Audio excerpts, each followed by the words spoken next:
A independência. O movimento da emancipação percorria todos os departamentos de atividades políticas da pátria, mas, por disposição natural, era no Rio de Janeiro, cérebro do país, que fervilhavam as ideias libertárias, incendiando todos os espíritos. Os mensageiros invisíveis desdobravam sua ação junto de todos os elementos, preparando a fase final do trabalho da independência, através dos processos pacíficos. Os patriotas enxergavam no príncipe Dom Pedro a figura máxima, que deveria encarnar o papel de libertador do Reino do Brasil. O príncipe, porém, considerando as tradições e laços de família, hesitava ainda em optar pela decisão suprema de se separar, em caráter definitivo, da direção da metrópole. Conhecendo as ordens rigorosas das Cortes de Lisboa, que determinavam o imediato regresso de Dom Pedro a Portugal, reúnem-se os cariocas para tomarem as providências de possível execução e uma representação com mais de 8.000 assinaturas é levada ao príncipe regente, pelo Senado da Câmara, acompanhado de numerosa multidão, a 9 de janeiro de 1822. Dom Pedro, diante da massa de povo, sente a assistência espiritual dos companheiros de Ismael, que o incitam a completar a obra da emancipação política da pátria do Evangelho, recordando-lhe, simultaneamente, as palavras do pai no instante das despedidas. Aquele povo já possuía consciência da sua maioridade e nunca mais suportaria o retrocesso à vida colonial, integrado que se achava no patrimônio das suas conquistas e das suas liberdades.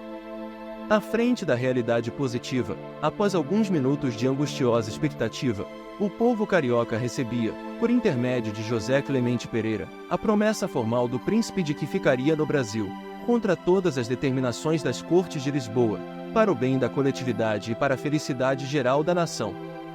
Estava, assim, proclamada a independência do Brasil, com a sua audaciosa desobediência às determinações da metrópole portuguesa. Todo o Rio de Janeiro se enche de esperança e de alegria.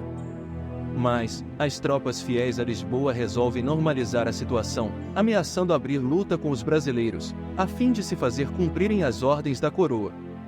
Jorge de Avilés, comandante da divisão, faz constar, imediatamente, os seus propósitos, e, a 11 de janeiro, as tropas portuguesas ocupam o morro do Castelo, que ficava cavaleiro da cidade.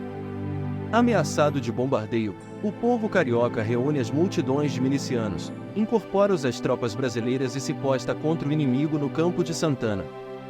O perigo iminente faz tremer o coração fraterno da cidade. Não fosse o auxílio do alto, todos os propósitos de paz se teriam malogrado numa pavorosa maré de ruína e de sangue. Ismael acode ao apelo das mães desveladas e sofredoras, e com o seu coração angélico e santificado, penetra as fortificações de Avilés e lhe faz sentir o caráter odioso das suas ameaças à população. A verdade é que, sem um tiro, o chefe português obedeceu, com humildade, à intimação do príncipe Dom Pedro, capitulando a 13 de janeiro e retirando-se com as suas tropas para outra margem da Guanabara, até que pudesse regressar com elas, para Lisboa. Os patriotas, daí por diante, já não pensam noutra coisa que não seja a organização política do Brasil. Todas as câmaras e núcleos culturais do país se dirigem a Dom Pedro em termos encomiásticos, louvando-lhe a generosidade e exaltando-lhe os méritos. Os homens eminentes da época, a cuja frente somos forçados a colocar a figura de José Bonifácio, como a expressão culminante dos Andradas, auxiliam o príncipe regente, sugerindo-lhe medidas e providências necessárias. Chegando ao Rio por ocasião do grande triunfo do povo, após a memorável resolução do Fico, José Bonifácio foi feito ministro do Reino do Brasil e dos Negócios Estrangeiros. O patriarca da independência adota as medidas políticas que a situação exigia, inspirando, com êxito, o príncipe regente nos seus delicados encargos de governo. Gonçalves Ledo, Frei Sampaio e José Gemente Pereira, paladinos da imprensa da época, foram igualmente grandes propulsores do movimento da opinião, concentrando as energias nacionais para a suprema afirmação da liberdade da pátria. Todavia, se a ação desses abnegados condutores do povo se fazia sentir desde Minas Gerais até o Rio Grande do Sul, o predomínio dos portugueses, desde a Bahia até o Amazonas, representava sério obstáculo ao incremento e consolidação do ideal emancipacionista. O governo resolve contratar os serviços das tropas mercenárias de Lord Cochrane, o cavaleiro andante da liberdade da América Latina. Muitas lutas se travam nas costas baianas e verdadeiros sacrifícios se impõem os mensageiros de Ismael, que se multiplicam em todos os setores com o objetivo de conciliar seus irmãos encarnados, dentro da harmonia e da paz, sempre com a finalidade de preservar a unidade territorial do Brasil, para que se não fragmentasse o coração geográfico do mundo.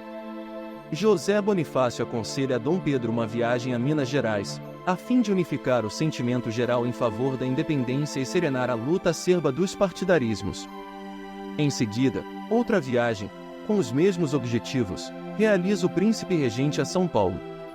Os bandeirantes, que no Brasil sempre caminharam na vanguarda da emancipação e da autonomia, recebem-no, com o entusiasmo da sua paixão libertária e com a alegria da sua generosa hospitalidade, enquanto a música e flores nos teatros e nas ruas paulistas, comemorando o acontecimento, as falanges invisíveis se reúnem no colégio de Piratininga.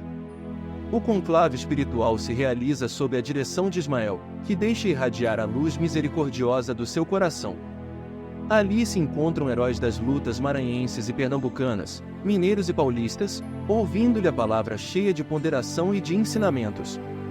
Terminando a sua alocução pontilhada de grande sabedoria, um mensageiro de Jesus sentenciou: a independência do Brasil, meus irmãos, já se encontra definitivamente proclamada. Desde 1808, ninguém lhe podia negar ou retirar essa liberdade. A emancipação da pátria do Evangelho consolidou-se, porém, com os fatos verificados nestes últimos dias, e para não quebrarmos a força dos costumes terrenos, escolheremos agora uma data que assinale aos pósteros essa liberdade indestrutível. Dirigindo-se ao Tiradentes, que se encontrava presente, rematou: o nosso irmão, martirizado há alguns anos pela grande causa, acompanhará Dom Pedro em seu regresso ao Rio, ainda na terra generosa de São Paulo, auxiliará o seu coração no grito supremo da liberdade. Uniremos assim, mais uma vez, as duas grandes oficinas do progresso da pátria, para que sejam as registradoras do inesquecível acontecimento nos fastos da história. O grito da emancipação partiu das montanhas e deverá encontrar aqui o seu eco realizador. Agora, todos nós que aqui nos reunimos, no Sagrado Colégio de Piratininga, elevemos a Deus o nosso coração em prece, pelo bem do Brasil. Dali, do âmbito silencioso daquelas paredes respeitáveis, saiu uma vibração nova de fraternidade e de amor. Tiradentes acompanhou o príncipe nos seus dias faustosos, de volta ao Rio de Janeiro. Um correio providencial leva ao conhecimento de Dom Pedro as novas imposições das cortes de Lisboa e ali mesmo, nas margens do Ipiranga, quando ninguém contava com essa última declaração sua, ele deixa escapar o grito de independência ou morte. Sem suspeitar de que era dócil instrumento de um emissário invisível, que velava pela grandeza da pátria.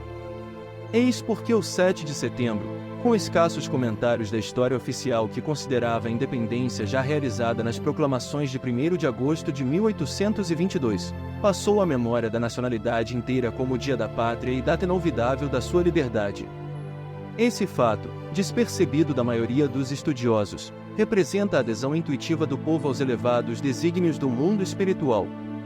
Espero que tenham gostado. Já vai deixando o like, curtindo e compartilhando. Até o próximo vídeo.